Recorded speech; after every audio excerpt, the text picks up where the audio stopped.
Spiritual Development Channel. Today we're going to talk about Cardi B and offset splits and the poor intersexual mate selection of women. Most people are shocked on how quickly Cardi B and Offset split, and some even believe they're trolling us. Regardless of whether which one holds true, the toxicity in their relationship is a social norm in our community, and anyone with foresight can see how weak their foundation is. Okay, you have a woman who is being exploited by this beast system to propagate infidelity and perpetuate emotional trauma that already exists in the black community. By reinforcing relationship phobias with explicit lyrics to draw out our deeply rooted immoral behaviors in our subconscious. And I know many of you are going to say, this is just music. This statement is consistently used by people who are blindly locked into this matrix. To be blind to the fact that music is stronger than any religion and has been used to create cultural trends and used as a political tool that plays on the emotions of its listeners since the embryonic stages of its existence, shows that you covertly accept something such as sexual deviances, objectification of women, whoremongering, and homosexuality, in which you may overtly reject or deny. But this is done under the pretenses or premises that you believe that this gives you free will. And this is what leads me to believe that women have poor intersexual mate selection. But let us pretend for 1 second Cardi B was this modest woman. And I do believe she was in it to have an exclusive relationship with Offset. All right, so let's ask ourselves, what part of Offset says exclusivity? Since there's one thing you have to realize is that you don't marry the man, you marry his lifestyle. So what in Offset's lifestyle says monogamous and exclusivity? In fact, he symbolizes objectification of our sisters.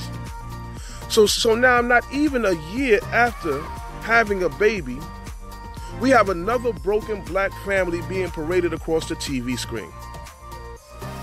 I have seen some of the most intelligent women pick men who do not take care of their children from a prior relationship, or men who are frequent in the strip clubs, as if these women can't detect the emotional immaturity that's prevalent in these men. Regardless of how many people warn you, you still chose him, despite the obvious signs.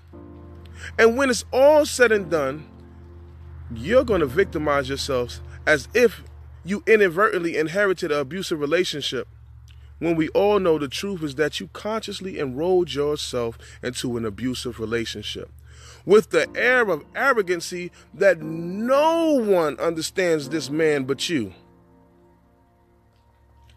I used to chalk it up to women being naive in some aspects, but now I know it's a conscious attempt to reject the way the world works. And this brings me back to the garden story. Eve was told how this world works and what to stay away from, until the Nakash, we all have this Nakash, this whisper in our head, told her the power of choice will make her like God. No matter how detrimental the consequences are, some women have the natural proclivity to feel empowered by pro-choice. And this is why women liberational movements have coined this term even today, pro-choice. Even if it means killing off her own offspring. Women, do me a favor, take back your power and listen to the warning signs given by your intuition and loved ones that are around you. Stop thinking that you have some magical loving that's going to change or rehabilitate a man to behave properly, as if the woman that was emotionally traumatized before you didn't try to love this man. Also, stop putting that garbage music in your ear and start showing yourself that it's becoming part of your character. The book says it's better a rebuke of the wise than the music of fools. Reject the music of fools and listen to those who are around you who love you. Stop making